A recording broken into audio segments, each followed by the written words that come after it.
Avete mai pensato di trasferirvi in Tunisia? Se non ci avete mai pensato, oggi vi daremo dei buoni motivi per farlo.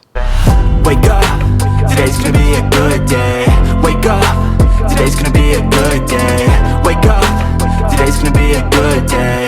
Wake up, today's gonna be a good day. Wake up, today's gonna be a good day. Innanzitutto la Tunisia è un paese bellissimo con una grande varietà di paesaggi, si va dalla montagna alla città, alle spiagge, al mare, addirittura anche al deserto, quindi vi potete sbizzarrire. Poi il clima che è mite anche in inverno, la vicinanza da casa alle spiagge, è inoltre vicina all'Italia, il costo della vita è molto più basso di quello dell'Italia e anche gli affitti sono bassissimi. E poi per voi pensionati, ovviamente è un paese adatto a tutti come ipotetico trasferimento, però per i pensionati diciamo che ha qualche vantaggio in più, soprattutto per quanto riguarda la parte della pensione, perché sono notevoli le agevolazioni che ci sono sulle pensioni. Quindi voi pensionati state connessi e guardatevi questa intervista, perché intervisteremo Enzo, un italiano che viveva alle Canarie, poi si è trasferito in Tunisia perché il costo della vita è diventato un po' troppo alto e lui ci racconterà la sua esperienza, ci parlerà molto apertamente sia dei lati positivi che dei lati negativi. Enzo infatti è un grande esperto di Tunisia e ci darà tutti i consigli,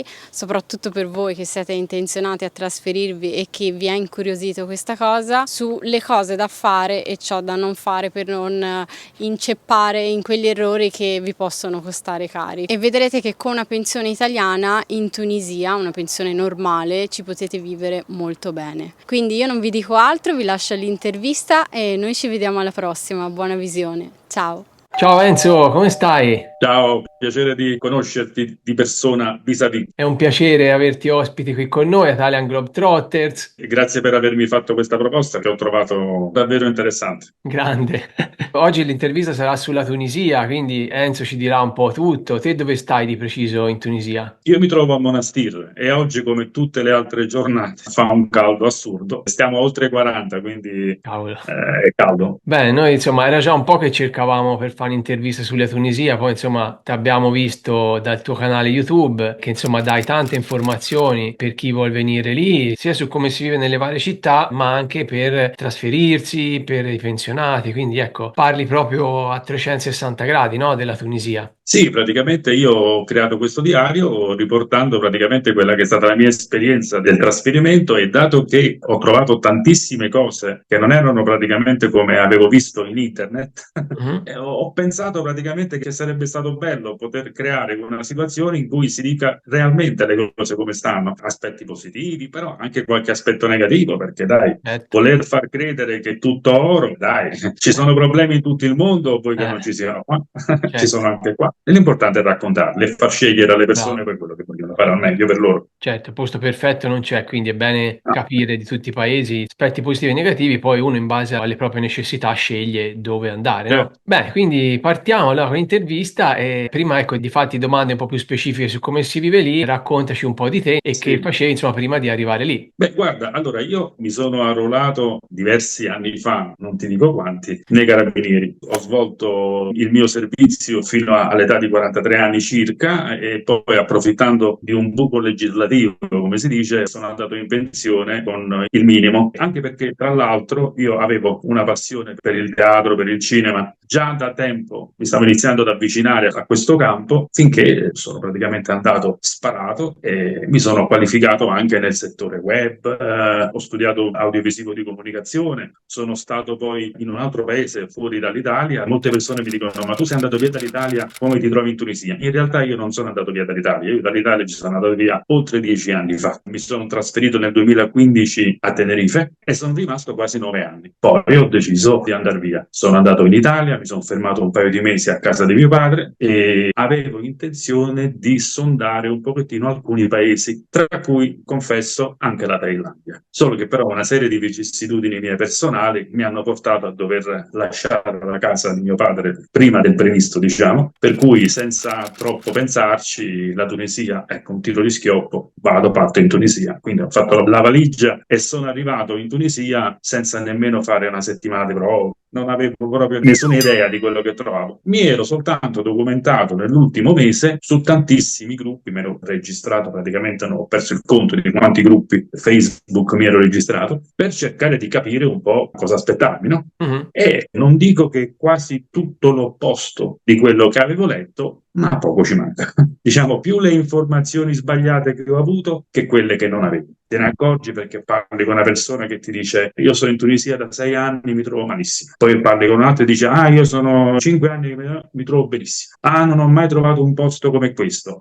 Io manco morto ci ritorno un'altra volta. Ho detto perché non si riesce a dire quello che esattamente è? C'è una ragione di fondo, secondo me. Io penso che la Tunisia è un paese povero. Noi abbiamo il concetto della Tunisia, guardando i migranti che vengono in Italia, come un paese assolutamente povero, con gente disadattata, pericoloso. Quindi praticamente quando noi per necessità, perché magari prendiamo 800, 900, 1000 euro di pensione, in Italia non ci possono vivere, quindi devono trovare un'alternativa, vanno in Tunisia, ma ci vanno dicendo guarda dove sono finito, capisci? E allora quando devono parlare di dove si trovano, quando qualcuno glielo chiede, quasi come se ti dicessero ma io però mi trovo veramente bene, quasi come se si vergognassero di dire sono andato lì, ho trovato delle cose che non mi piacciono, però ci devo stare perché diversamente non potrei andare da nessuna parte. Questo è un mio pensiero, attenzione, è una cosa che io penso e ho magari avvertito con certe persone con le quali ci ho avuto un po' più di confidenza, per cui abbiamo parlato un pochettino più nel dettaglio di alcune cose. Conta i giorni, come arriva al 184esimo giorno scappa in Italia, perché qua sai, no? C'è il limite, devi stare un certo periodo di tempo, altrimenti non ti defiscalizzano, eccetera eccetera. Quindi come scatta la possibilità di poter uscire, escono, vanno in Italia e poi contano i giorni per poterci ritornare. Quindi lì devi stare almeno 6 mesi lì per avere dei vantaggi. Praticamente è un obbligo, no? C'è un accordo bilaterale tra l'Italia e la Tunisia che ti permette di avere un regime di tassazione veramente agevolato, ma sul serio, tieni presente che tu sull'80% della pensione che percepisci non paghi le tasse, le paghi in una percentuale molto ridotta con un calcolo a scaglioni che per semplicità di discorso si può generalizzare in una percentuale compresa tra il 3 e il 5%. Cioè, ti rendi conto? Anche il 5% del 20% della tua pensione, il resto non viene assolutamente toccato. Tieni presente, ecco, una persona che arriva qui con una pensione di 2.000 euro, che paga 500-600 euro di IRPEF tutti i mesi in Italia, questo IRPEF non lo paga più, lo percepisce sulla pensione, quindi non prende più una pensione di 2.000 euro come in Italia, ma la prende di 2.500-2.600, che qui sono una cifra spropositata. Praticamente alla fine dell'anno, quando andrà a pagare, pagherà forse 600 euro, un importo veramente, veramente basso. C'è un reale vantaggio molto sostanzioso per chi viene in Tunisia e ha i soldi, perché magari con quei soldi che prendi in più riesci a fare delle cose che in Italia non avrebbe potuto fare. E poi ci sono quelli che magari con 1.000 euro stanno un po' striminziti in Italia e qua con 1.000 euro, insomma, non vivi nel lusso più sfrenato, ma sicuramente non ti manca niente se ti sai gestire. Va per la maggiore il fatto che l'80% della tua pensione non viene assolutamente toccata. E questa è una cosa per sempre, non è come in tanti paesi che magari te lo fanno per i primi anni e poi dopo entri al regime fiscale normale, no? Ma entri e l'IRPEF non lo paghi più.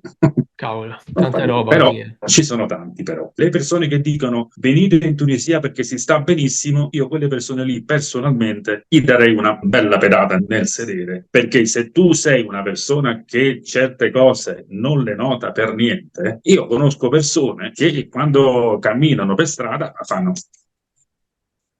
Capito? Sai quelle donne che sono magari o quegli uomini che sono un po' tignosi, vanno al bar, gli dai il bicchiere, se lo guardano, c'è la macchiolina, cameriere mi cambia il bicchiere, c'è la macchiolina. A una persona del genere glielo vuoi dire che è meglio che viene qui e si ferma almeno un mese per vedere come si vive? O lo fai partire direttamente e quando arriva qua poi si trova improvvisamente dove dire io non posso fare niente, non posso andare al ristorante perché mi fa schifo, non posso andare al bar perché è così, la gente così, le macchine, come guidano, glielo devi dire. A me a volte accusano di dire ma tu sputi nel piatto dove mangi, tra virgolette. E io rispondo, prima di tutto, io non sputo nel piatto dove mangio perché i soldi me li porto dall'Italia, anzi li porto qua e li spendo qui, quindi magari dovrebbe essere il contrario. Ma io dico soltanto che qua ci sto perché volevo andare in un altro posto, però ti dico un po' troppo complicato, poi mi hanno detto delle cose di altri paesi che sinceramente la Thailandia per esempio sta diventando estremamente complicata per i documenti, si devono rinnovare ogni 3 mesi, poi ti fanno 1000 problemi, non puoi fare questo, non puoi fare quello.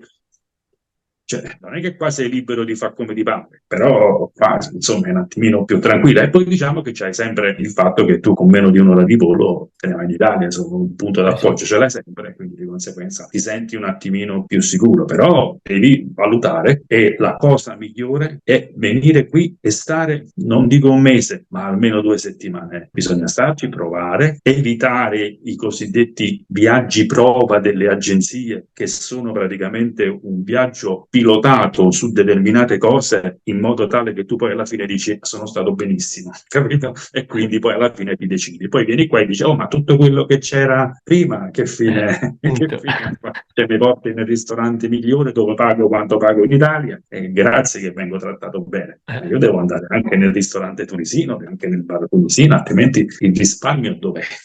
Ti volevo chiedere una cosa che te prima hai detto che sei stato tanti anni a Tenerife, no? Anche noi abbiamo fatto varie interviste sulle Canarie, non su Tenerife. Ti volevo chiedere come mai te, insomma, dopo tutti questi anni, comunque sei andato via di lì e anche per avere un paragone, no, con la Tunisia, visto che te ci sei stato qui e sei stato là, può essere un punto di vista interessante. Guarda, non me la sento di fare un paragone tra la Tunisia e Tenerife, perché ci sarebbe da sottolineare che comunque qui si sta in Africa e Tenerife è comunque Europa e quindi già questa differenza ti fa capire tante cose. Anche Tenerife, quando me l'hanno descritta, che ho deciso di andarci, mi aspettavo il paradiso sulla terra. Per carità, mi sono innamorato di quell'isola, sono stato benissimo i primi anni, però poi dopo, col passare del tempo, mi sono reso conto che quando si parla di spiagge, non ho mai visto una spiaggia così bella. Per carità, io, ripeto, adoro Tenerife, ma la spiaggia più grande di Tenerife sono 2,5 km.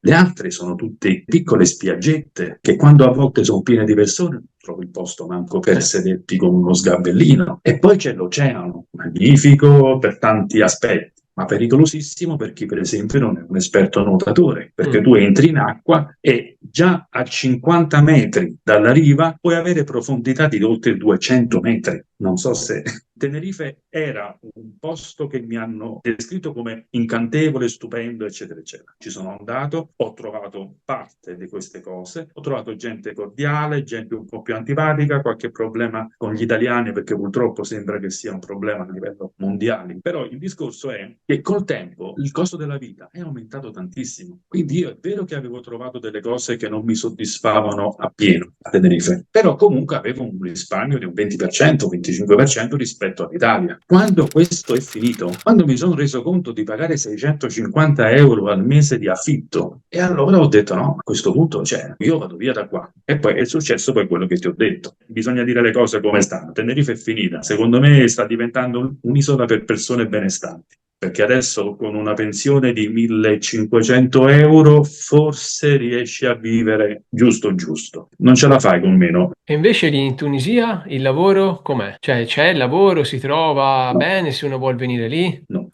Allora, come tutte le cose che costano poco, no? Cioè qua tu vieni in Tunisia e hai un rapporto pari a 3 volte tanto. Cioè, per esempio, io mettiamo caso che per semplificare il discorso prendo 1000 euro di pensione al mese, qui praticamente prendo circa 3600 dinari. Ora, tieni presente che uno stipendio medio sono 800.000 dinari, quindi meno di un terzo di quello che guadagno io. So di famiglie che prendono poliziotti o impiegati di banca, prendono 1200, 1300, 1400 dinari al mese, che corrispondono a 300 euro, 400, e vivono bene, non gli manca niente, hanno anche la macchina, magari riescono a prendere una casa popolare e pagano 100-200 dinari, che è niente, penso su 60 euro per intenderci. Quindi sì, c'è questa differenza. Il rapporto è 1 a 3 e quindi non soltanto per il risparmio, anche per il guadagno. Cioè una persona che lascia l'Italia e se ne vuole venire a lavorare qui, prima di tutto cosa fa? A lavorare in un ristorante? A fare il cameriere? E che gli danno? 800 dinari? 900 dinari? 1000? Infatti. E che fa? Non riesce manco a prendersi una casa in affitto. Poi prima che inizi a entrare in una certa abitudine alimentare, ci metti tempo. Quindi inizialmente, come me, vai al Carrefour e compri tutto quello che conosci, perché c'hai paura di toccare qualsiasi cosa che non sia italiana o europea. Quando poi piano piano ti cominci ad abituare, ti rendi conto che la differenza è nulla. Anzi, alcuni prodotti, non ti nascondo, che io l'ho trovati addirittura migliori. Ti faccio un esempio banale. Un pacco di pasta Barilla costa mediamente 4,50 dinari, che sarebbe praticamente €1 e poco più. Diciamo all'incirca quanto potrebbe costare in Italia. Tu calcola che la pasta che si vende qui, per esempio, ti porto una marca che io uso spesso, la Sabadell, costa 250 millesimi, cioè vuol dire che con un dinaro tu compri 4 pacchi di pasta. Se il pacco della Barilla costa 4,50 dinari, tu invece di comprarti un pacco di Barilla ti compri più di 16 pacchi di pasta normale. Una volta che tu entri in una determinata abitudine, è inutile che ti vai a comprare la pasta Barilla che poi viene fatta con grano marocchino. Quindi tanto vale che ti compri direttamente la pasta che fanno in Marocco, se proprio devi spendere, e ti rendi conto che la differenza è tantissima. Qua un filone di pane, volendotelo tradurre in euro, è anche difficile, perché saranno 10 centesimi, ma non ci arriva nemmeno. 10 centesimi? Cioè, una baguette costa 200 millesimi, 300 in alcune panetterie, ma stiamo parlando di meno di 10 centesimi. È l'alimentazione base di tante famiglie, che a volte vedi uscire da questi negozi con questi sacchi pieni di baguette, 10, 12, come se niente fosse. Perché? Perché loro con quei 2-3 euro che pagano, a un ragazzo gli danno una baguette con un po' di tonno, uova, eccetera, ha fatto pranzo, però questo è un estremo, nel senso che loro prendono tanto poco e quindi hanno dovuto adeguarsi. Qua, se vuoi, una volta che hai imparato a utilizzare bene i soldi che spendi, vivi veramente con poco, e se vieni qui a lavorare devi avere un progetto, perché qui ci sono delle situazioni lavorative che si stanno espandendo. Tra poco sul mio canale farò un video, a mio avviso, senza falsa modestia, molto interessante, perché parla proprio delle aziende estere che hanno aperto delle succursali qui. Ho scoperto per esempio che la Tunisia è il produttore leader al mondo dell'olio di oliva, e questo avevo un'idea ma non ne ero sicuro. Sto scoprendo che la Tunisia è un ottimo produttore anche di vino, sembra un controsenso, paese musulmano, l'alcol è vietato, però è un produttore di vino. Energie rinnovabili, l'internet che sta tanto indietro, quindi sono tutte situazioni che, se ad esempio un'azienda italiana ha le capacità e la possibilità di venire a investire qui e glielo consentono, possono entrare nel settore eolico, nel settore della produzione di energia, nella produzione dell'olio. Quindi se parliamo di questo a livello lavorativo in Tunisia, sì, vieni qua, ti presenti, ti fai ricevere dai funzionari di Stato, presenti il tuo progetto e c'è la possibilità, perché la Tunisia è aperta a questo, anzi incentiva le aziende a fare cose qui. Però il lavoratore, certo che può venire qua specializzato, ma viene a prendere un terzo in meno di quanto gli darebbero in Italia come stipendio. Quindi non lo so fino a che punto una persona che pensa di lavorare possa decidere di venire qua ed essere soddisfatto di quello che potrebbe guadagnare, insomma, essere sincero. Quindi allora praticamente, a quanto ho capito, non conviene venire lì a fare dipendenti, e è meglio magari eventualmente venire a aprire un'attività lì. Ma nel caso uno volesse aprirla lì, cioè venisse lì per fare un'attività in proprio, ci sono delle restrizioni per noi italiani, oppure è No, semplice anche la burocrazia no, e tutto? Ci vogliono dei visti per no. lavorare lì, qualcosa? No, no. No, qua entri con un visto turistico e noi italiani non abbiamo alcun tipo di problemi. Facciamo una richiesta del permesso di soggiorno, prendiamo una casa in affitto, presentiamo il progetto. Tieni presente che qua ci sono molte agevolazioni per gli italiani che vogliono aprire aziende. Quindi magari si trovano incentivi e non difficoltà, assolutamente. Problematiche che rendono la cosa difficile? Assolutamente no. C'è il massimo della disponibilità e apertura da parte loro affinché le persone possano portare il lavoro qui. E quanto si paga di tasse lì? Ma guarda, qua dipende dall'azienda, perché si pagano le tasse. C'è un regime intorno al 20-30%, anche più, che è sempre molto lontano da quelle che è la tassazione italiana. Quello di sicuro.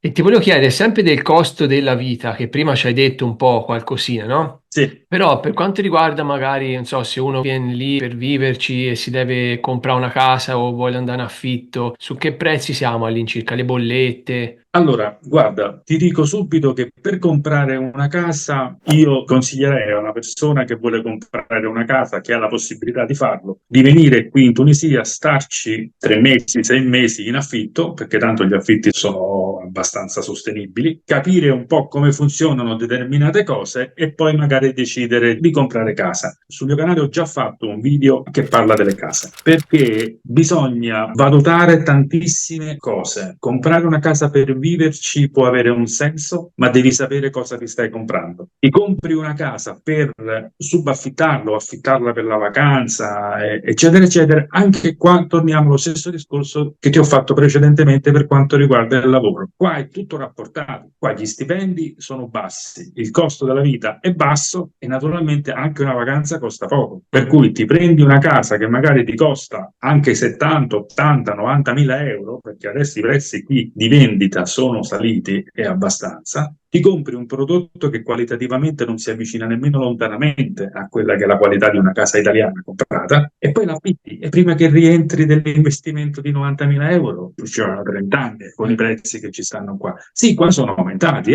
qua affitti per una settimana, anche alcune case a 1.000 dinari, però stiamo parlando sempre di 300 euro, capisci? Per investimento io non è che sconsiglio, perché non mi sento di dire lo sconsiglio. Sicuramente non sbaglio dicendo a una persona che ha intenzione di fare questo di venire qua e rendersi conto personalmente se l'investimento può essere soddisfacente, perché deciderlo dall'Italia, due sono le cose ed in entrambi i casi secondo me si sbaglia. O lo fai sulla base di informazioni che ti hanno dato delle persone e possono essere sbagliate, o lo fai su una valutazione tua, su una base di una conoscenza che non hai.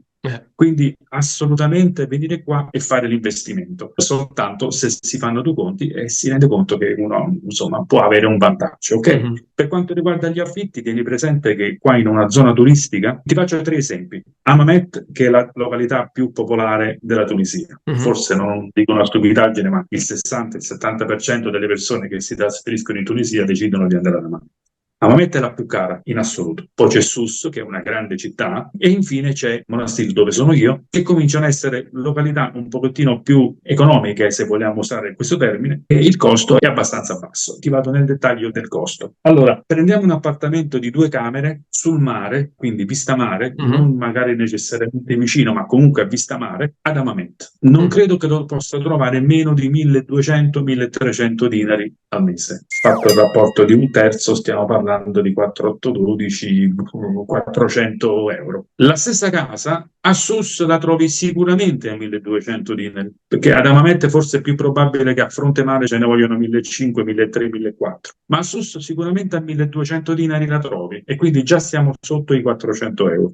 Ok? Monastir si abbassa ancora ulteriormente il livello generale perché siamo tra gli 800, i 1000 e i 1100. Diciamo che con 1.200 dinari a Monastir prendi un bel appartamento, bello, nuovo, vista mare, appartamento per il quale ad Hammamet sicuramente non pagheresti meno di 1.500 dinari. Però naturalmente c'è un confronto, perché detto così la gente dice me ne vado a Monastir, però poi in Monastir la devi capire, devi vedere un attimino e capire se ti può stare bene. Naturalmente, essendo un paese povero, ti ho fatto capire quanto guadagnano, aspettati lo stesso equilibrio anche sotto il discorso della casa. Tu vai a vedere una casa popolare in Tunisia, probabilmente molte persone direbbero per carità non ci metterei neanche il piede, eppure c'è gente che ci vive, quindi bisogna capirle un po' le cose, no? Quindi magari per noi non andrebbe bene una casa di 400, 500, 600 dinari, non ci entreremo mai, quindi dobbiamo spendere di più. E lo stesso varrà anche quindi per le bollette, saranno anche Guarda, rapportate. le bollette, io ti dico che la bolletta dell'acqua te la posso dire che è quasi irrilevante, perché sai, il fatto che tu paghi 6 euro ogni 3 mesi, cioè, che te lo dico a fare? Ce li paghi o non li paghi, non è che ti fa tanta differenza. Tieni presente che per quanto riguarda invece la luce e il gas c'è anche un risparmio molto esagerato rispetto all'Italia,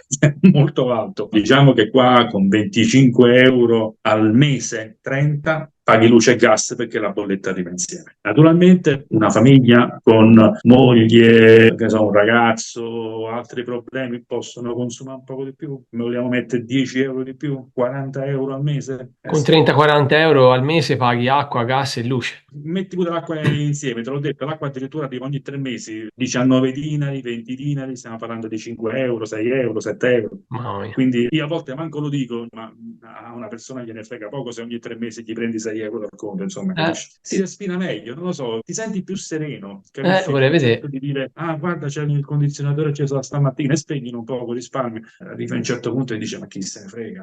Cioè, se uno vuole vivere bene, vuole vivere tranquillo, se lo può permettere, magari spendi quei 10 euro in più, non ti cambia la vita, ma perlomeno stai bene. Sì, Quindi davvero, c'è questo tanta è differenza. bel risparmio. Senti, ti volevo chiedere ora, come sono i tunisini? Ti faccio una battuta che mi hanno detto prima di partire e che ogni tanto sento dire da tante persone che stanno qua, rivolgendosi a persone che gli fanno la stessa domanda. I tunisini ti sorridono tutti e parlano quasi tutti italiano. Allora, se dire come stai, stai bene, significa saper parlare italiano, allora tutti i tunisini sanno parlare italiano. Ma credimi, è una delle più grosse che possono aver detto, perché c'è il tunisino che parla italiano, sicuro, in Italia ha lavorato e quindi ha imparato l'italiano, ma la stragrande maggioranza dei tunisini non capiscono una ceppa di italiano. Possono dirti ciao, come stai? Italiano, amico, capito? Allora tu senti questo, dici, visto, parla italiano, non ha finito però, ci ha detto ciao amico, e poi dopo hanno sempre quell'atteggiamento che tu gli parli e loro ti sorridono, e tu magari gli stai dicendo, che bello, tu parli italiano, sono contento di parlare con te, e lui ti sorride, e tu dici, ammazza, che bello, ma lui non ha capito un cacchio di quello che tu gli hai detto.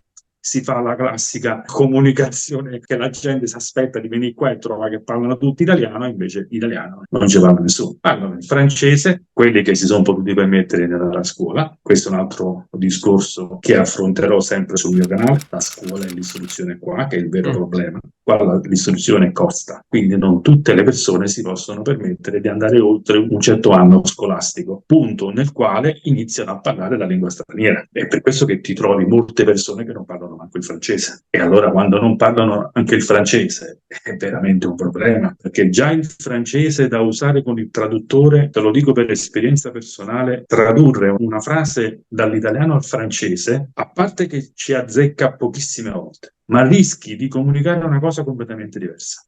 E poi usare l'arabo con l'italiano è veramente una cosa. Bisogna stare attenti perché si rischia di dire cose inaccettabili. La lingua può essere veramente un ostacolo. Se poi vieni qua convinto che conosci l'italiano, sai un po' di francese e risolvi tutti i problemi del mondo, scordatelo, perché questa è una bugia. Chi lo dice purtroppo dice delle stupidaggini. Certe cose alle persone vanno dette e se conosci un po' di francese te la cavi, riesci a comunicare, perché la stragrande maggioranza di tunisini parla francese. Negli uffici pubblici buona parte delle persone parlano francese, ma molto spesso in luoghi come il comune, che si chiama governatorato qui, trovi i classici posti di lavoro che vengono dati a persone che sono povere, quindi ti puoi trovare una persona allo sportello che deve soltanto prendere una pratica e archiviarla, non deve fare altro, che però non ha fatto tutte le scuole, tu gli parli in francese e non ti capisce. Non è che in tutti gli uffici non trovi persone che parlano francese, ma è molto facile trovarle, perché a me mi è capitato più di una volta. E ti dico che io mi faccio sempre accompagnare, perché non è difficoltoso trovare una persona che ti accompagna.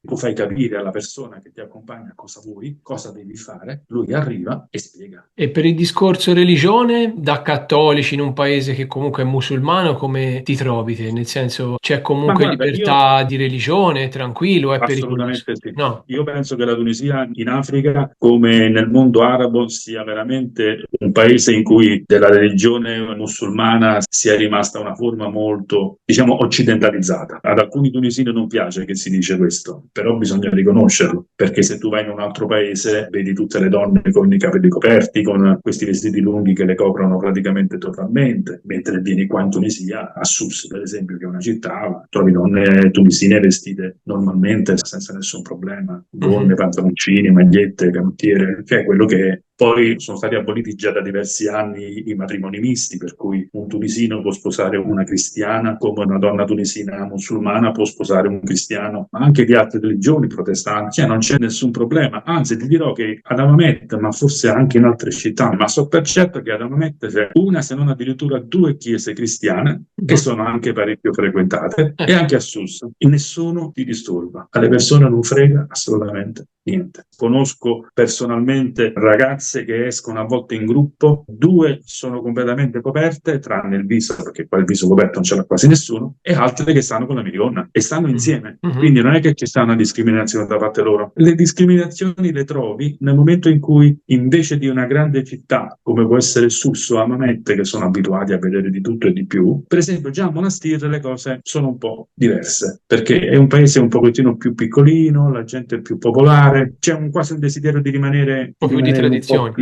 Un po' più nelle tradizioni. E naturalmente poi se ti allontani dalle zone turistiche puoi scoprire un altro mondo proprio. Cioè la donna continua a essere quella che viene dopo il marito, assolutamente sì. Quindi la donna comunque lì, a parte nelle zone turistiche, viene trattata un po' diversamente rispetto all'uomo, sia nella società che nel lavoro. Guarda, nel lavoro e nella società in Tunisia la donna è come l'uomo, nella maniera più assoluta. Ti sto parlando di società e ti sto parlando di cultura generale. È come l'uomo. Molte donne sono poliziotte, ho visto addirittura una donna che conduceva un autobus, per farti capire, diceva, beh, non c'è niente di che, beh, un paese musulmano è sicuramente qualcosa che è particolare. Se una donna fa una denuncia contro un uomo perché gli ha messo le mani addosso o ha fatto qualcosa del genere, posso dirti che ti buttano dentro ancora prima di capire se è vero o non è vero, e poi dopo cercano di capire se è vero quello che è successo, ma buttano una chiave, nel senso che non esce più. La donna è molto protetta sotto questo aspetto. E detto questo, per quanto riguarda la linea generale e di legge, ti parlo invece di un altro aspetto, in poche parole, più reale. Ad esempio, la ragazza che viene a casa ogni tanto che mi prepara dei piatti tipici, perché mi sto informando molto sulla cultura culinaria del posto. Oggi, per esempio, è venuta, era molto triste, e dopo un po' si è messa a piangere. E io ho detto: che è successo? Che non è successo? Dice: sta litigando a morte con i genitori perché i genitori vogliono che sposa il cugino. Dice: purtroppo la mia famiglia è una famiglia integralista, è legata alle tradizioni del passato e vuole che uno sposo questo, e gli stanno rendendo la vita impossibile. Questo è per farti capire che, se è pur vero che in linee del tutto generali, per quanto riguarda la società, la legge, è così, cioè la donna e l'uomo sono messi alla stessa, però trovi la coppia che va in giro, il marito avanti con il figlio, la moglie dietro con gli altri bambini piccoli, perché il figlio maschio va con il papà che stava avanti e la moglie sta dietro. Sono cose che ancora trovi. E più vai lontano dai posti turistici e più queste cose sono evidenti. Non esiste più la legge religiosa nel codice penale, per intenderci. Prima, se facevi dei reati, c'erano alcune leggi religiose che davano le linee guida della pena e di quello che dovevi fare. Adesso sono state abolite. Anche l'ultimo presidente che c'è adesso ha detto praticamente che non esistono più, che non possono essere seguite leggi e linee generali, però ci sono alcuni poliziotti che fermano. A me che è successo l'anno scorso, mi ricordo, mi fermano con lo scooter, avevo una ragazza dietro e lui ha parlato in arabo a questa ragazza. Io non ho capito cosa ha detto, aveva la faccia un po' contrariata. Ha visto i documenti, ha visto che era tutto a posto e mi ha mandato via. Dopo un po' ho chiesto alla ragazza, dice: scusa, ma cosa ti ha chiesto? Ha detto: che ci fai con un italiano? Perché stai sullo scooter con lui? Cosa stai facendo? Ha detto: no, ma lui è una persona che lavora a casa sua per fare le pulizie e mi sta accompagnando a casa. Vabbè, capito? Questo per farti capire. Per carità, la polizia con noi sono di una disponibilità esagerata, SUS specialmente, c'è tantissima polizia, controllano, ma più le volte che mi hanno fermato hanno capito che ero italiano e mi hanno mandato via, che le volte che mi hanno fatto realmente il controllo. Quindi su questo non ci sono assolutamente problemi. Non si mettesse paura alla persona che magari vede tanta polizia e dice: ah, c'è tanta polizia, è pericoloso, la polizia ti crea problemi. No, la polizia non crea problemi, specialmente a SUS. Ad Hammamet possono verificarsi situazioni che si risolvono con un caffè e non mi fa raggiungere altro. Però diciamo, per il resto trovo una massima disponibilità nei nostri confronti. Siamo visti bene come italiani, dai. Assolutamente sì, sotto questo aspetto almeno sono realistici, cioè noi portiamo oltre il 70% del PIL, lo portiamo nei pensionati. Se il paese ha un po' di soldini in più è perché ci siamo noi. E come cibo, come si mangia lì? Visto che insomma noi siamo abituati bene, no? Quando si parla del cibo in Tunisia mi viene in mente un film di Totò quando diceva noi nel nostro cibo mettiamo il burro, mettiamo tanto burro, e lui dice il burro. Cioè qua si guadagna talmente poco, molte famiglie purtroppo sono talmente povere che non si possono permettere di comprare la carne, l'agnello non ne parliamo, quindi mangiano molti carboidrati, pane a quintali. Infatti credo che sia uno dei paesi con il più alto tasso di diabete. Tantissime persone soffrono di diabete, con i dolci ne abusano in una maniera esagerata, sempre perché sono cibi che costano poco e ti saziano, però per il resto è una cucina molto simile alla nostra, forse un po' eccessivamente speziata, loro amano tantissimo mettere queste polveri, cumino, pepe, peperoncino, che te lo dico a fare. Sono passato dalla punta del cucchiaino a un cucchiaio intero di peperoncino quando lo metto, quindi in 2 anni ho fatto un bel cambiamento.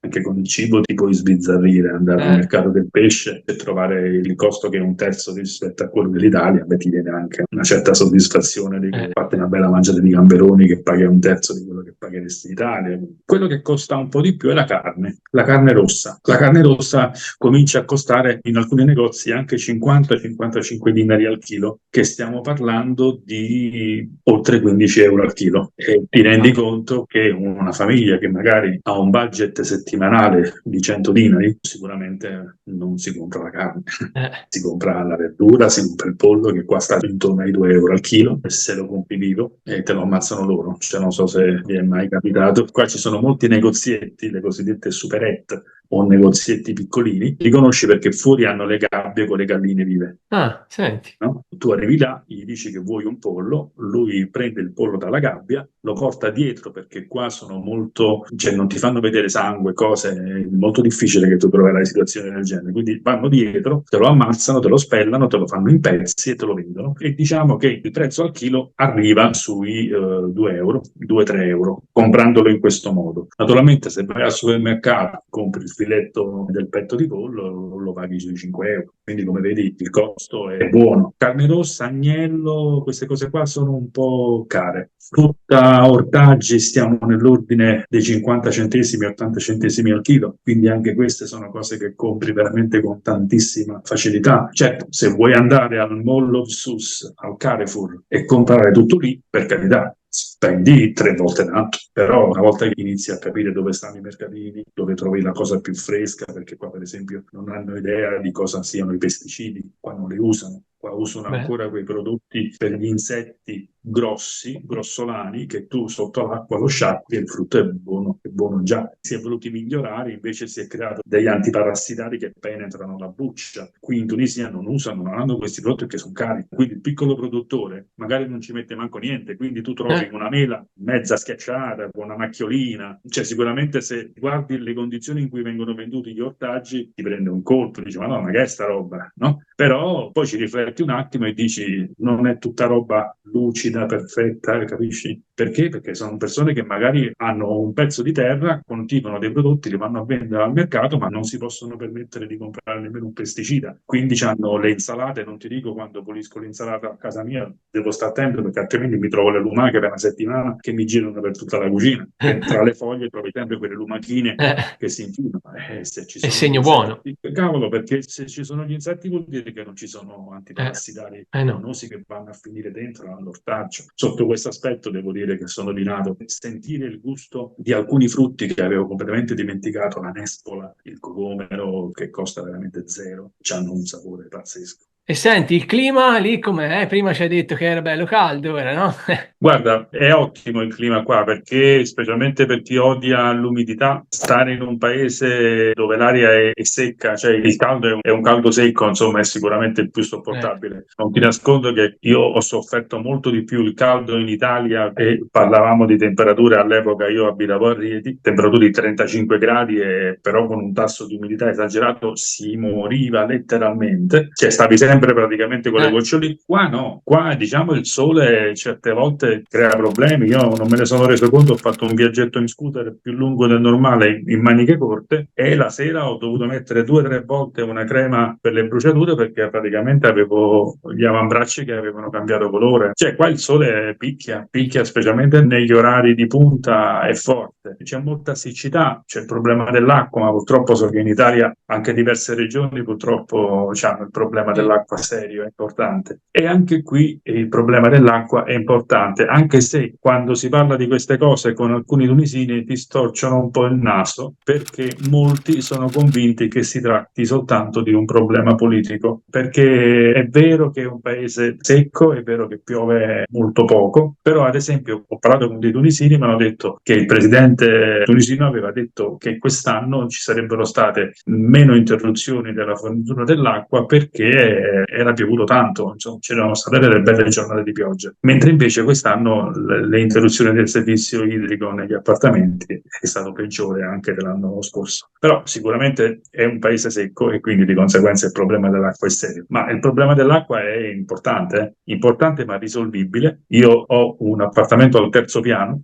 e molte persone che abitano al pian terreno, al massimo al primo, grossi problemi non le hanno, ma per esempio chi abita già al terzo come me ha bisogno di una cisterna dell'acqua sul tetto con un'autoclave perché l'acqua la interrompono già dalle prime ore del pomeriggio in estate e a volte anche fino a settembre inoltrato. Io ho una grossa cisterna di 500 litri sul tetto, insomma per me il problema è relativo, ma ci sono persone che purtroppo affittano la casa, non sanno di queste problematiche, la casa strutturalmente non ha la possibilità di mettere una cisterna e sinceramente con tutti gli altri problemi che si incontrano nel vivere qui, stare anche senza acqua l'estate dalle 3, le 4, le 5 del pomeriggio in poi non è una condizione vivibile, quindi no. Ecco perché io a volte mi arrabbio e dico invece di far vedere le belle spiagge quanto si risparmia al ristorante, fatelo sapere alle persone che vengono qua che ci stanno questi problemi perché uno li deve scoprire dopo. Quindi ecco, clima, ti ho fatto un bel quadro, ma sicuramente classico clima mediterraneo di cui noi siamo abituati. Mare caldo, quasi sempre tranquillo, calmo, bello. Il clima... L'inverno? La temperatura? L'inverno è mite, qua chiaramente ci sono anche qui zone montane, quindi le temperature scendono, addirittura c'è una zona della Tunisia dove cade anche la neve in alcuni punti. No, qua diciamo che l'inverno può scendere a 12 gradi, 13, 15, 10 quando fa particolarmente freddo. Non ti nascondo che certi appartamenti hanno bisogno dei riscaldamenti, però in alcune case addirittura ne fanno a meno. E come paese è attento all'ambiente? No. No.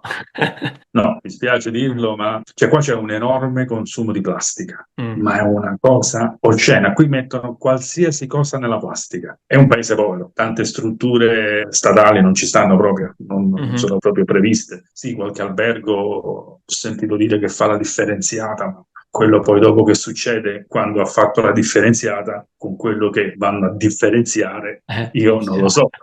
Però ecco, sotto questo aspetto ambiente no, e anche un altro argomento che voglio trattare perché me l'hanno chiesto in tanti, il cosiddetto inquinamento elettromagnetico. Qua secondo me non ne hanno proprio idea buona parte delle persone che vivono qui, che magari hanno una cultura medio-bassa, non hanno proprio idea del fatto che questi antennoni GSM possono essere così letali sotto certi aspetti. Li mettono dappertutto, non seguono assolutamente una linea che ne so, oltre 25 metri, oltre 15, oltre 10. Io qua di fronte a casa mia ho un ripetitore e un appartamento che ci sta praticamente quasi alla stessa altezza.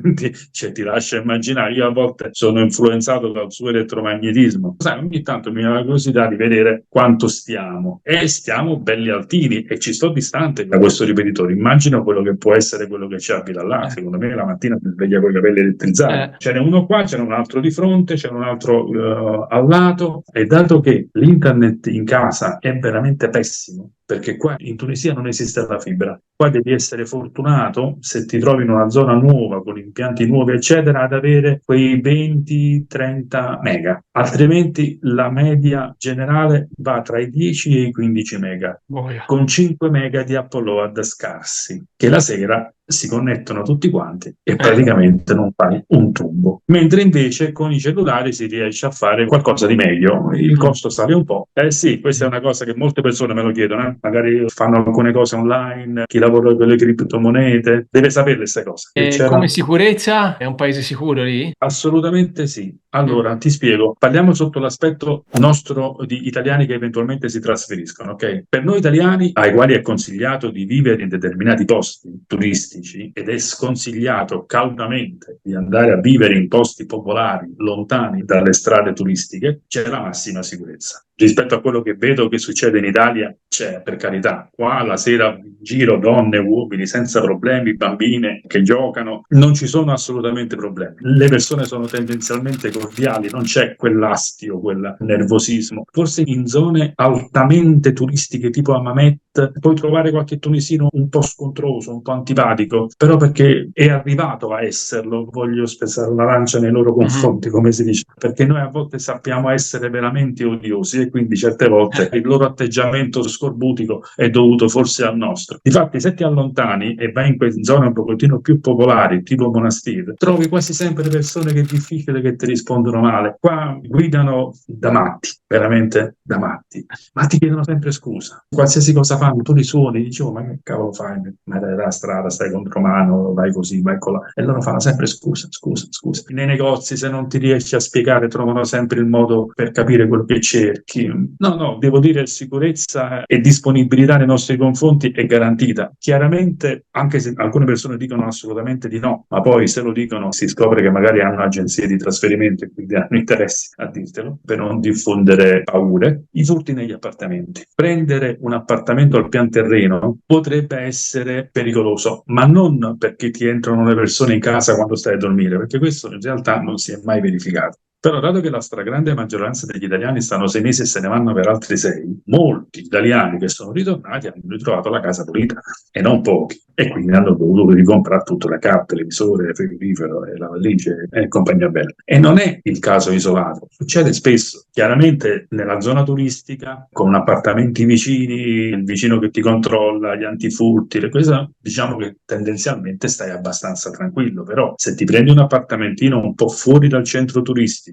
a pian terreno, la notte, magari le luci non ce ne sono tante, cioè ci vuole tanto se non c'è nessuno in casa che uno scavalca e dentro ti porta via le cose. Questo purtroppo può succedere. Qualcuno che allunga una mano in qualche borsa mentre stai camminando alla Medina potrebbe succedere, ma è molto molto raro perché i turisti cercano proprio di stare attenti. Se poi ti succede qualcosa, ti rubano, ti fanno qualcosa in strada, specialmente alla Medina, ti meraviglierà di quello che succede, perché troverai una marea di persone del posto che ti vogliono aiutare e che ti chiedono cosa è successo, cosa hai perso, cosa hai fatto, e in alcuni casi qualcuno mi ha raccontato che è riuscito anche a riavere il portafogli. Sulla sicurezza non ho nulla da dire, però come ti dicevo bisogna saperle certe cose. Ci sono alcuni quartieri, anche a Sousse ad esempio, che sconsigliano di andarci a vivere. Io tendenzialmente, per esperienza mia, ti dico che tutte le zone dove ci stanno i cosiddetti stazionamenti dei louage, che sarebbero quei pulmini gialli che con pochi dinari vai ovunque, praticamente ti portano in giro, dove ci sono quelle stazioni, normalmente stanno sempre in quartieri molto popolari e lì non è proprio conveniente a starci. Ma c'è la possibilità di scegliere di andarsene in un posto più tranquillo, perché tanto se veniamo qua abbiamo una pensione che ci permette di stare comodi, quindi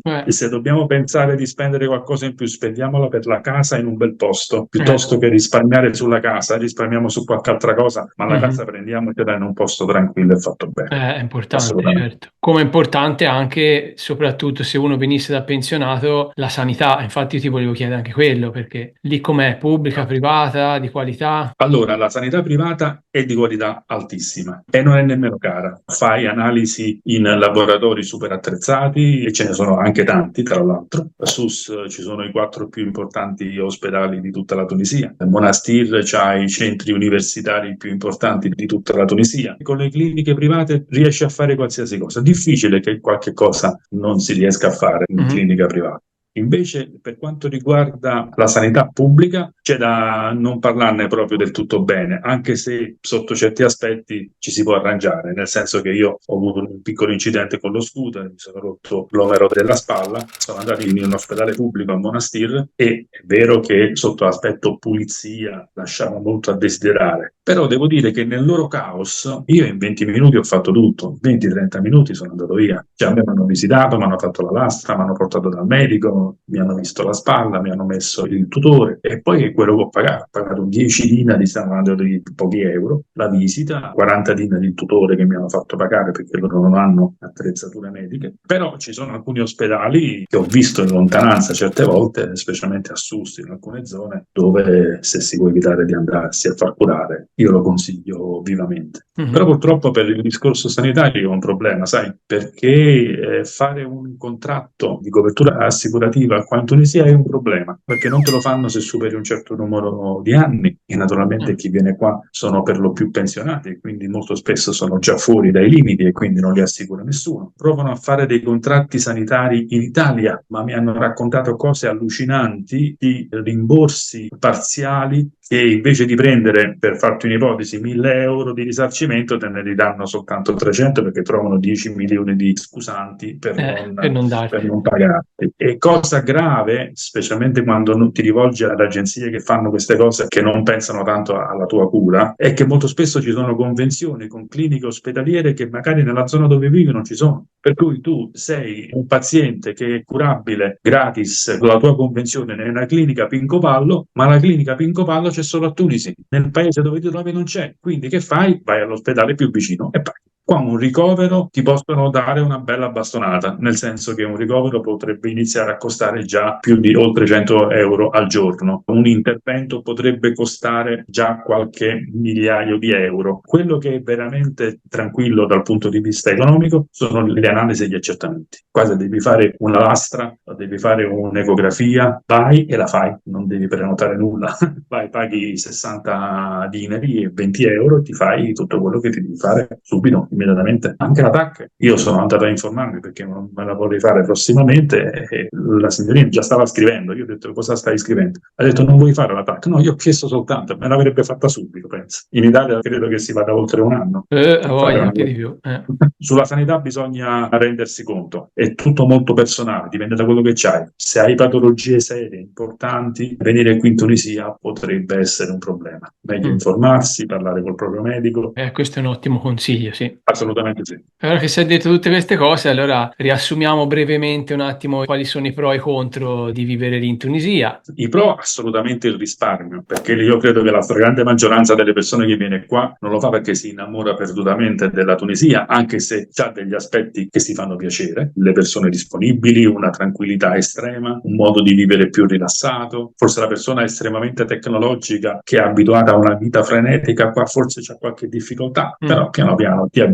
La qualità della vita anche dal punto di vista alimentare, qua scopri prodotti che avevi completamente dimenticato che esistessero. I contro sono legati al fatto che si tratta di un paese povero, un paese che tecnicamente sta indietro di 50 anni, se non 55, rispetto all'Italia, e non è una sciocchezza, chi sta qua te lo può confermare. Qua c'è un internet preistorico, è stato veramente un trauma passare da 1 giga a 15 mega, insomma, mi ritornano i vecchi tempi della DSL a 640. Poi un'altra cosa che io trovo anche abbastanza importante e che tante persone devono imparare a conviverci è l'igiene. Qua lascia veramente a desiderare, sempre perché è legato al discorso di un paese povero. Io ho visto al supermercato alcuni prodotti per la pulizia, gli spruzzini che si usano per la cucina, per il bagno, costano 9 dinari, 6 dinari, 10 dinari. Tieni presente che con 10 dinari tu compri 4 kg di pollo, capisci? Come se tu un italiano gli dici: si compra il detersivo, costa 25 euro, chi se lo compra più il detersivo? La persona che vive con i soldi giusti, capisci chiaramente che magari rinuncia a comprare un detersivo piuttosto che comprare da mangiare, e quindi magari lava solo con l'acqua, usa prodotti, ad esempio qui usano molto la varecchina, la candeggina, no? La diluiscono con un po' d'acqua e con uno spruzzino fanno di tutto, lo puliscono il bagno, puliscono la cucina, alcuni ci sciacquano anche i piatti. Poi il fatto di essere un po' trasandati, questo lo noti nei ristoranti. Nel ristorante devi fare poco caso alla forchetta con qualche macchiolina, al bicchiere che non è pulito perfettamente, al piatto con qualche cosetta incrostata. Si dice: vabbè, ma tu vai nel ristorante di lusso, questa cosa non succede. Non è vero, succede anche nel ristorante di lusso, perché qua per lusso significa che paghi 25 euro a persona, ma in un buon ristorante paghi quei 70, 80, 90 dinari a persona, ma trovi lo stesso il bicchiere macchiato, il cameriere che si sta sta facendo un giretto per le sue caverne nasali e poi dopo magari viene da te che dica oppure magari si presenta a te con una camicia e calzoni tutti sporchi. Cioè, insomma, queste cose qua in un paese povero non ci puoi fare caso, perché se per te questo è un problema, se veramente proprio non ci riesci a passare su a queste cose, beh, pensaci prima di venire in Tunisia. Ecco perché, se sei d'accordo, se ti va di concludere questa piacevolissima chiacchierata su quello che posso consigliare io alle persone Certo, ti che volevo chiedere vogliono proprio venire quello. qua. Quali sono i passi che consiglieresti a chi Guarda, si vuole trasferire? assolutamente venire e fermarsi qui un mese, 2 o 3 settimane almeno. Una settimana non serve a nulla, perché in una settimana hai poco tempo e quindi ti va istintivamente di vedere le cose più belle. Le cose particolari non ci fai caso. Quello che ti può piacere, ad esempio, oh guarda quanto è carino questo che ti viene vicino, ti fa vedere 1000 cose. Ecco, tu sei un turista, in quel momento lo vedi per la prima volta e ti fa piacere. Poi qua ci vieni a vivere e quello che ti viene ogni 5 minuti vicino a venderti qualche cosa, magari dopo ti comincia a dare fastidio. Quindi quello che hai come impatto in una settimana non è mai quello che poi hai dopo un mese. E dopo un mese magari riesci a capire che manca spesso l'acqua, che ad esempio vai a comprare il latte e non lo trovi perché capiti il periodo in cui il latte non si trova, o vai a comprare la farina e non c'è il periodo che non trovi la farina, e poi magari non trovi il burro, e poi magari non trovi quest'altro. Cioè, sono tanti fattori che scopri standoci un po' di tempo. Il bello del mio canale, sai qual è? Che io è vero che parlo delle mie esperienze, ma a me molte persone mi chiamano per raccontarmi quello che gli è successo. E quindi io non ho soltanto un bagaglio di esperienze mie personali, ma ho anche centinaia, e non scherzo, centinaia di persone che mi hanno raccontato quello che gli è successo, gli sbagli che hanno fatto, che io a volte confronto con i miei, confronto con quelli di altri. Molte persone mi dicono: sono andato dall'agenzia Pinco Pallo e mi sono trovato malissimo. E naturalmente io la persona singola non la prendo in considerazione, perché può succedere che possano nascere antipatie, simpatie. Ma quando 10 persone ti chiamano per dirti: sono andato da quell'agenzia e mi ha fatto un disastro, beh, allora qualche fondo di verità ci deve essere. Io avevo questa preoccupazione quando sono venuto in Tunisia. Volevo fare tutto e subito, ancora prima di partire. Cioè, io prima di partire volevo essere sicuro che trovavo la casa, volevo essere sicuro di sapere già qual era l'agenzia che mi doveva fare i documenti. Sbagliatissimo, perché la cosa più semplice è trovare la casa, la trovi in una settimana, se ti va male. L'agenzia, quando arrivi là, decidi quale prendere, con il vantaggio che venendo qua, fermandoti una settimana, incominci a parlare al bar con l'italiano che ti dice: ah, sei nuovo, guarda, ma ci sta quello, che così, ma ci sta quello, e ti fai già un'idea, capisci? Perché credimi, al telefono siamo tutti bravi, al telefono ci sappiamo vendere, poi veniamo qua e scopriamo che ci siamo messi in mano nell'unica delinquente che ci sta ad Hammamet, per esempio, siamo andati a finire proprio nelle mani sue, capisci? Poi lasciamo perdere, perché Hammamet è un posto dove ci sono più agenzie concentrate e quindi ci sono maggiori persone che sanno veramente lavorare. Ce ne stanno un paio che secondo me sarebbe meglio evitare, ma nella stragrande maggioranza sono tutte agenzie molto professionali, quella che costa un po' di più, quella che costa un po' di meno in base al servizio che ti offre. Ma sicuramente io, se mi permetto a volte di consigliare a una persona che vuole trasferirsi in Tunisia di andare ad Hammamet, è perché ad Hammamet trova un ambiente molto più ricco di italiani. Quindi se la tua paura iniziale è quella di trovarti in un posto dove non conosci nessuno, non sai con chi parlare, Hammamet potrebbe essere una soluzione. Poi magari dopo 6 mesi decidi di cambiare e vai in un altro posto. Ma inizialmente non sarebbe male se tu parti da Hammamet, poi c'è più scelta. Poi parlando con gli italiani riesci a individuare quali sono le persone da tenere lontane e senza bisogno che te lo racconta qualcuno. Perché se entri nei gruppi e dici: mi voglio trasferire in Tunisia, cosa mi consigliate? Non puoi capire quello che ti arriva privatamente. E c'è quello che ti dice: sono tutti delinquenti, non chiamare nessuno, chiama solo me, e lui è il numero uno. C'è l'agenzia che ti dice: contattami in privato e fammi questo e fammi quello. Io personalmente ritengo che tutti quelli che usano questi mezzucci per arrivare al cliente li prenderei e li scarterei tutti quanti a priori, perché il vero professionista c'ha l'ufficio, c'ha la sua pubblicità, e tu quando cerchi un'agenzia vai da loro e ti servi. Un altro consiglio che do assolutamente: per favore, diffidate di tutte quelle persone che ti dicono: faccio tutto io, ti aiuto io. Italiani? Perché quello che può, assolutamente sì. perché in realtà non si accontenteranno mai di un caffè offerto, vorranno sempre qualche cosa in più, ma c'è un pericolo. Se ti sbagliano qualcosa, se per qualche motivo non ti fanno le documentazioni fatte bene, che cosa fai? Li denunci? No, ti sei servito di un servizio a nero, ne paghi le conseguenze, perché qua non è come l'Italia. Se tu chiami una persona che non ha un ufficio, non paga le tasse, è un abusivo, lui ti frega e te lo dici, vai alla polizia e ti fanno anche una risata in faccia, dicono, ma chi è questo? Dove c'ha l'ufficio? Dice, ma questo non c'ha l'ufficio, e allora che vuoi da me? Quindi per quale motivo? Per risparmiare 200 euro? Meglio andare a un'agenzia che se succede un inconveniente, che può succedere umano, l'agenzia si mette a disposizione e ti rifà tutto quello che ti deve fare per correre ai ripari e darti poi il servizio completo. E poi se avete piacere venite a farmi una guardatina sul mio canale, che molto spesso trovate risposte a tante domande che vi potete porre. Io naturalmente non lavoro con nessuna agenzia immobiliare. Credo che la forza del mio canale sia il fatto che le persone mi fanno i complimenti perché leggono tra le righe che io sto raccontando quello che succede e lo faccio senza necessità di compromessi con nessuno. Qua tu cambi paese e trovi problematiche diverse. Qua a Susso trovi una situazione, a Mametta ne trovi un'altra. Quello che non puoi fare da Mametta a Susso lo puoi fare e a Monastir manco sanno che cosa vuoi sapere. Quindi tutti hanno ragione e tutti hanno torto. Chi ti dice non puoi fare questa richiesta perché non te l'accettano, magari c'è chi da Mametta l'ha fatta e gliel'hanno accettata. Bisogna venire qui e capirle e vedere con i propri occhi, perché la Tunisia può avere i suoi lati positivi, è un bel paese, ma ci sono alcuni aspetti molto importanti e impattanti che devi conoscere prima e se per te sono superabili, la Tunisia potrebbe essere una buona scelta. Guardate, perché per esempio il tuo canale è bellissimo perché tu invece di andare alla rinfusa sul web e cercare 1000 cose che riguardano tanti paesi, vai su un solo canale e li trovi tutti. E quindi hai avuto una bella idea, sono contento che il canale sta andando avanti e te lo auguro con tutto il cuore. Ok? Grazie mille, te lo auguriamo anche a te, anche tu, insomma, si è visto che cresce bene, perché insomma, Sì, quando uno dà le informazioni giuste, poi dopo... sì, la gente apprezza la sincerità, se ne rende conto, perché poi viene qua e scopre che quello che ha sentito da me è vero. Quindi a questo punto iscrivetevi al canale di Enzo e anche al nostro, così ci Assolutamente motivate, sì. no?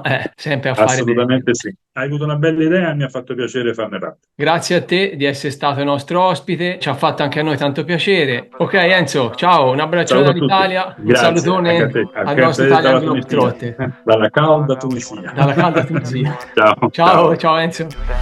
Wake up, today's gonna be a good day. Wake up, today's gonna be a good day. Wake up, today's gonna be a good